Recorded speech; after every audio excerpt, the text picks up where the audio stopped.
নম্বরে আপনি যে সূরাটা পাঠ করবেন এই সূরাটি হলো সূরাতুল ফাতিহা।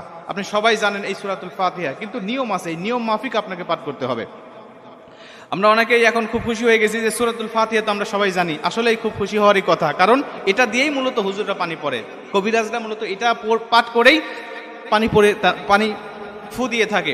এই জন্য আপনারা এই বিষয়টা পড়বেন, কিন্তু নিয়মটা হলো প্রথমত আপনি অবশ্যই আপনার শরীর এবং আপনার কাপড়টাকে পাক রাখতে হবে।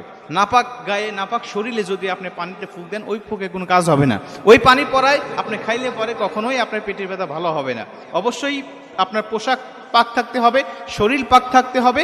এবং তিন নম্বর নিয়ম হলো আপনি অবশ্যই সূরাতুল ফাতিহা পড়ার শুরুতে বিসমিল্লাহির রহমানির রহিম বলে নিঃশ্বাস না ফেলাইয়া, দম না ফেলাইয়া, ওয়াকফ না করে আপনি এক নিঃশ্বাসে আপনি সূরাতুল ফাতিহার প্রথম আয়াত পর্যন্ত আপনি পড়ে যাবেন।